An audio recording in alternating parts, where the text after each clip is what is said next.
Breakfast Tap House, and today is brew day here, so I guess you call it brewery as well. So we're gonna do something a little different today. Yes, we're gonna talk about beer like we normally do, but we're also going to show you different steps in the brewing process. So you get your own brew day with me. Sounds pretty exciting, right? So a lot of people think there's a lot that really goes into beer, but it's pretty simple. You need water, you need yeast, you need your grain, and you need hops. That's pretty much it. 4 ingredients, and you can do a lot of crazy things with those 4 ingredients. So today we're going to make a breakfast stout, and it's going to be an oatmeal stout. So that is actually why we have this maple and brown sugar instant oatmeal. Hopefully this is a game changer. Normally when you make an oatmeal stout, you use flaked oats, so it gives a lot of more mouthfeel, it gives like that creaminess, it's kind of thicker. We're using this so we can get that sweetness of that maple and that brown sugar, because a breakfast stout always needs to have maple. But when you brew with maple syrup, it gets fermented. So all you do is you get the sugars, but you don't get any of the taste. So we're hoping by using this, we can get a lot of the maple flavors without having to use artificial maple like at the end of the process, which I don't really like the taste of that so much. So we're hoping this is a game changer. We also have your bulk grain, which is our Maris Alder, and it's kind of like a biscuity, kind of more mouthfeel. I like my stouts to be fuller, that's why we chose this one. And then we have a lot of different specialty grains that have different purposes to them.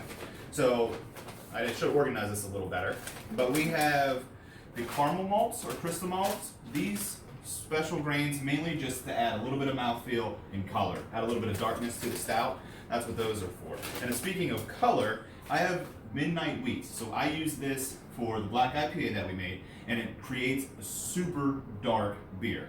So when I drink a stout, I like it to be dark. I don't like it to be brown. Some stouts, it's okay, but when I drink it, I want it to be as dark as possible, give it that real heavy feel to it that I believe is always there. Midnight wheat, huge game changer. If you use it at only 10 or 15 minutes, it can really darken it, but we're gonna use it for a whole hour. So we're gonna get some smooth roast to it, and it's gonna be nice and dark.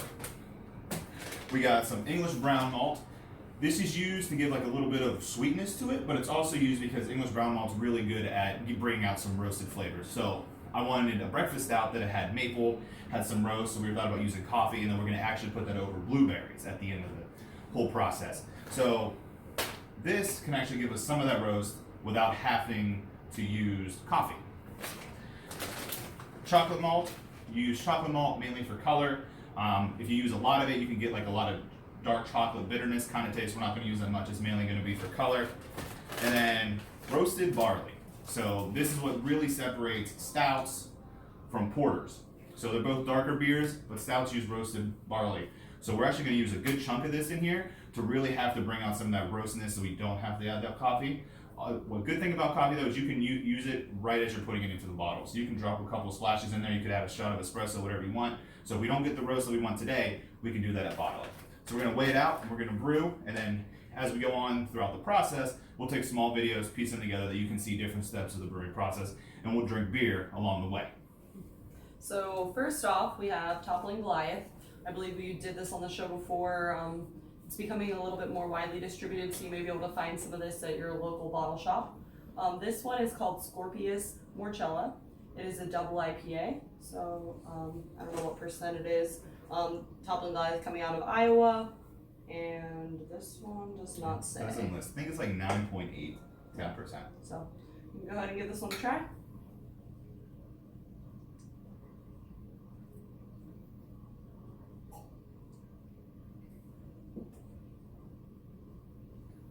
So drinkability, I mean, it's pretty easy to drink. It is a double IPA, so you are getting a lot of that hop profile right up front. They do use the fresh hops, so it is a very fresh tasting IPA. You are going to want to drink this, within 60 to 90 days, or it's going to drop off really hard. I would probably give this like a 3/4 pour. I don't know if I'm going to want to drink these all day while we're brewing. You might get a little intoxicated after a bit, but it is a very solid IPA. Yeah, so Toppling Goliath can be considered like kings of the IPA industry. They make a lot of great ones. And the fact that they're heavily distributing them now has not affected the flavor, which is fantastic. This tastes really good. Taste for style, it is way up there. Drinkability for around 10%.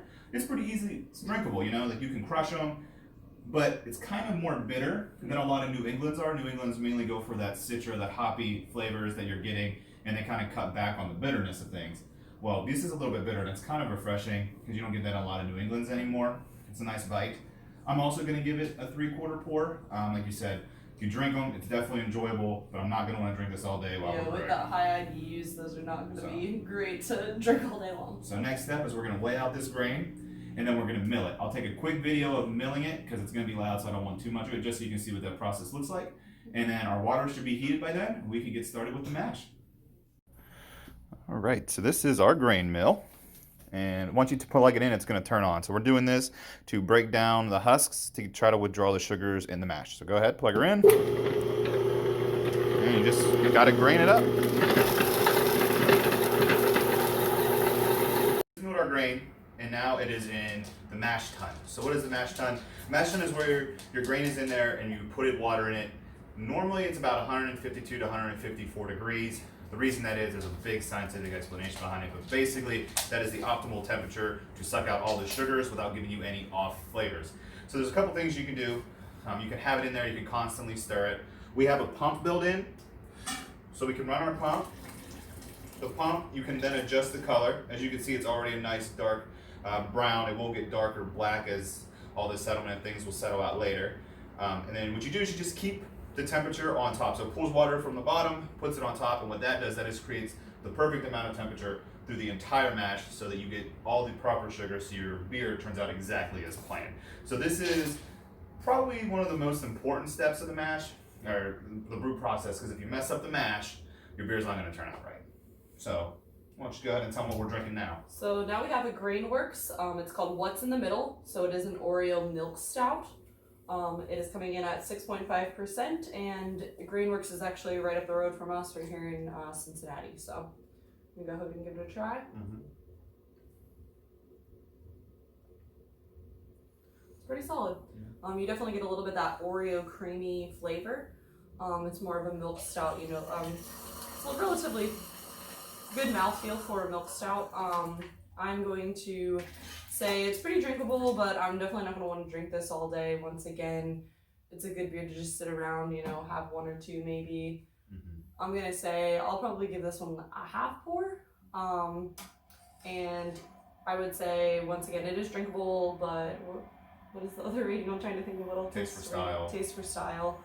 It is creamy, milky, solid stout. Yeah. So Grainworks is probably one of the top brewers in Cincinnati, and especially the ones that no one talks about. They kill it. They crush it. A lot of their beers come out really good. So we went there for their anniversary party. Super excited to get this, and it just did not live up to the hype for me. So I think a lot of the problem is a lot of cookie and cream stouts that you get, like Oreo stouts, things, or probably even other styles of beer that aren't stouts, but that's the only one I've seen so far made with Oreos. But the problem is some of them taste metallic, I've noticed. I don't know if it's the cream or the cookie or what, but it comes out tasting metallic, and at a colder temperature, this tastes more metallic than anything. Probably needed to warm up a little bit. Now that we've warmed it up some in my hand, I don't get that metallic taste, which is nice. So taste for style, it does have a richness of a milk stout. It's got good mouthfeel. It tastes pretty good. Interesting color. It's probably hard for you guys to see, but it's almost like dirty brown. It's like dirty brown water. Yeah. Like I said, I like my stouts black. This isn't black. It's brown. Taste for style, I mean, it hits the milk stout. You can definitely tell there's some cream and some lactose in it. You know, 6.5%, it'd get me drunk, but it's going to take a lot of them. Probably not going to drink that many. I'm also going to give it a half pour. Something I recommend trying, but as far as Grainworks goes, one of my favorite breweries in Cincinnati, this would be a miss for them. Still a solid beer, but they normally produce great stuff. Yeah, your favorite one was that pipe that we went And we got one of those that you'll see probably around Christmas time, I would guess. So this has to sit in here for an hour, and then it takes an hour to heat up, to boil. But then once we get to the boil, we're going to add our hops, and we can talk about that then. Finally, on to our second to last step of brewing, and that is the boil. So what happens is you get the boiling temperature up after you mash all your grains and sparge them. We use a hop spider, so you put your hops in here, you put it in there, and they do their thing. You don't have to use one of those, you can just throw them straight in there. This helps cut down on cleaning, makes it a little bit easier, makes less of a mess, because hops expand and get real gross. So we use the pellets. So not really much to this. It goes in for about an hour. There are 3 ways to add hops to the boil. You can use them to either bitter it, You can either add them for aroma or you can add them for taste. So since we're making a stout, you don't really want much hop aroma on it, so we're not going to be doing any of that. That's normally when you add hops, like 5 to 10 minutes left. We don't want too much hop flavor profiles coming out. We don't want any of that pine, that citrus. We don't want any of that. So we're not going to add anything in like the 20-minute mark or the 15-minute mark. That's when you do that. All we're doing is we're adding hops to the boil to give it a little bit of the bitterness. And people are like, oh, bitter stout, that sounds weird. Every beer is going to have a hop in it because you need that to cut some of that malty sweetness. If not, the beer is going to be kind of undrinkable. So we used Warrior hops. They have like a 15% alpha acid, and that's how you determine how many IBUs you're going to have. We put them in for 55 minutes, and that's going to give us about 30 IBUs, which is right on par with the oatmeal stout that we're going for. And so the next beer that we have, Yingling Hershey's Chocolate Porter. For a lot of people that watch, you're in Pennsylvania, so I'm sure you've heard of it. I'm sure you've seen it around. Last year, it's sold out everywhere. We were lucky enough to have a local place that had a keg, so we got to try it. But haven't tried this year's yet, so there you go.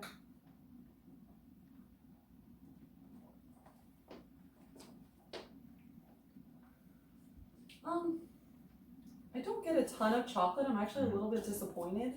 I was hoping for a lot more chocolatey, smooth flavor. But also we poured this pretty cold, so maybe when it heats up and warms up a little bit, we'll get a little bit more of that chocolatiness. So as of right now, I'm gonna go with probably a half pour. It is a porter, so it is a little bit more like mellow. It's not gonna be as like roasty as the stouts are. But drinkability, definitely can drink it. It's coming in at, I don't see the percentage on here. I'm not really sure what it is, but it's probably, I'm just gonna say 5-ish to 6%. Probably, yeah. That's the second one that we've had that doesn't have. I know, like they're not on there, which is very odd, but I'm assuming it's 5 to 6%, so easily drinkable. Like I said, I was hoping for a little more chocolate, so I'm not gonna want to sit around and drink this all the time, but definitely worth the try. Yeah, so I'm not a huge porter fan.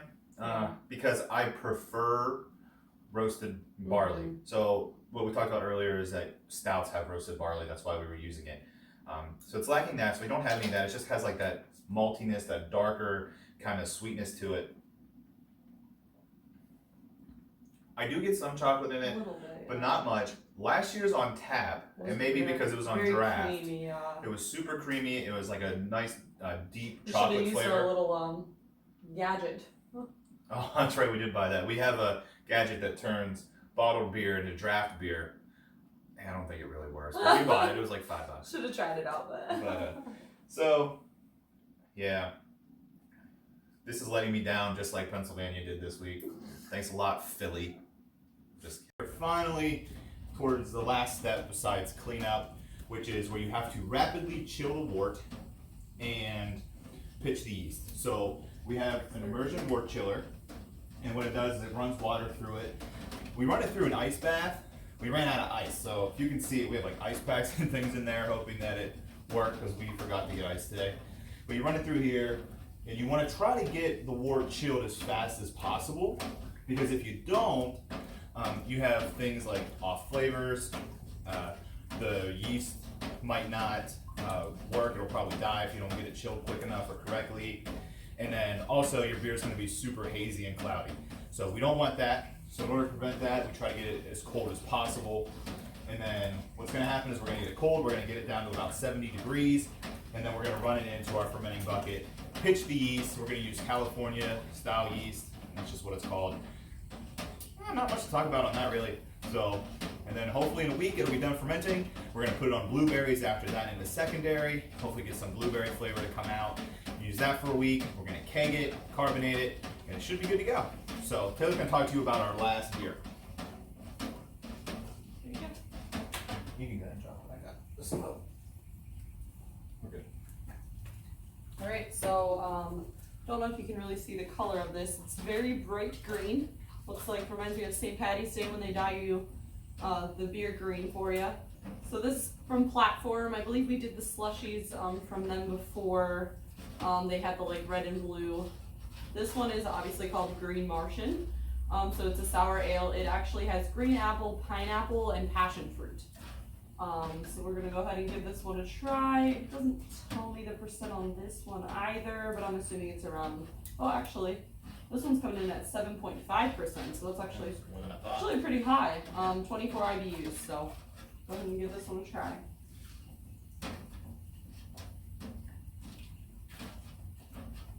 So it's an interesting taste. I definitely get the green apple and the pineapple. I think in the back end is the passion fruit. It's kind of an odd aftertaste, but definitely getting all that fruit flavor. So very drinkable. Coming in at 7.5%. It'll definitely get you fucked up if you drink enough of them. And I'm gonna say probably give this one probably a half pour. I don't know if I want to drink too many of them. Sour beers, you kind of get tired of them after drinking a bunch in a row. So I'm gonna give it a half pour.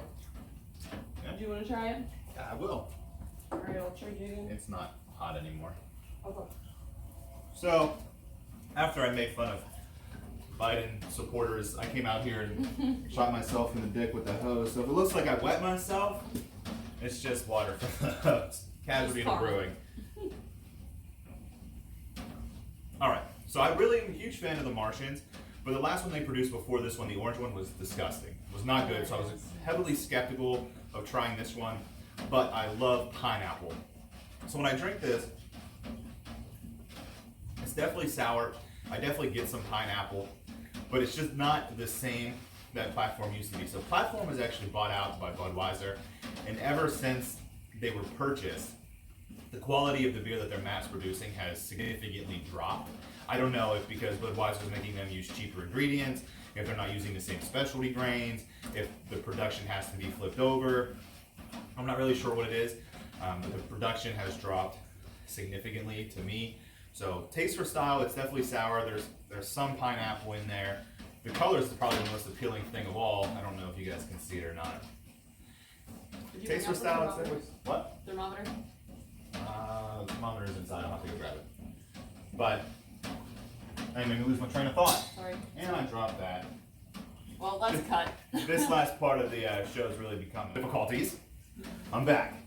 Reviewing it for real now. Taste for style, definitely tastes sour. A little bit of pineapple, not much. It is drinkable for 7.5% sour. It's not overly, like tart. It doesn't make your mouth quench or anything. Final overall rating, I'm gonna go with a half pour. Just not living up to it. Just not feeling it today. Brew Day, I was really hoping I would have gotten some 4-star beers for you, but we just didn't have them around. That happens sometimes. So that's pretty much it. Stay tuned for Taylor's Easy Drinking Beer of the Day, and we'll see you. So that is pretty much it.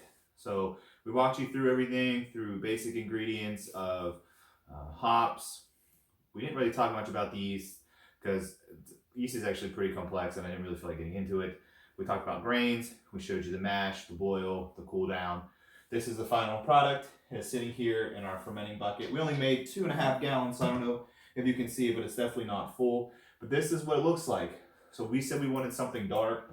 It is dark. You can't really see through it right now, which is perfect, but it's clear. There's not much sediment in it, which is always a good sign for the initial wort. It tastes really sweet right now, and you don't get much of the maple or the roast, but that's because we don't have the yeast cutting any of that natural sugars in it, so it's always going to be a little bit sweeter in the wort. So right now it tastes pretty good. Really excited to see what it turns into in about a week, so really looking forward to that. But that's the process. So if you enjoyed it, let me know, and I'm definitely sure we can do another one for you. Mm-hmm. So last but not least, Taylor's Easy Drinking Beer. This one is Astra Red Cream Soda. I believe we did the Astra Bomb before. We said it was one, tastes like a popsicle with the popsicle stick in it. This one also by the same brewery, March 1st, right up the road. Very, very easy drinking. Tastes exactly like a cream soda. So You can rate it. yeah. So this one is gluten-free, 135 calories, so pretty nice. This tastes, if you like cream soda, tastes exactly like cream soda. I'm not a huge fan of cream soda, but this is very smooth, very easy to drink. I'm gonna say I'd probably give it a full pour. Definitely get drunk off of it if you wanted to. Yeah. So on Untappd, I've only given one 5-star rating so far this year. And I didn't give too many 4.75s, but this was a 4.75. Taste for style, it says it's going to taste like a red cream soda, and it does. If you like red cream soda, you could just sit back and drink these. At 5%, it's a little more than a Miller Lite, more than a Bud Light, so it's going to get you to that intoxication level that some people are always seem to be seeking. Not myself personally, but it's gonna get you there for sure. It just goes down so smooth. It tastes like a red creamsicle, and it's a seltzer. Creamy. So like you're a little bit lower on carbs than normal. This one's a little bit higher than most because of how much probably sugar and everything that they've added to get it to taste like this. But it's not super bubbly and overpowering. No, it's you know, super on the easy. seltzer. But at the end of the brew day, I always like to do a fig tree chug. So here we go. Major fail. That was way colder than I thought it was going to be. Yeah, the fridge is getting really cold right now. It made my eyes water. Need to turn the fridge's temp up. Oh man. Yeah, that hit me like a truck. Cold things going down the syrup. It's not working out too No. well. My eyes are watering. That was actually really difficult to get down. It was really cold. But anyway, thanks for tuning in. As always, happiness is just a flight away, even though we didn't have a flight. Till next time, cheers.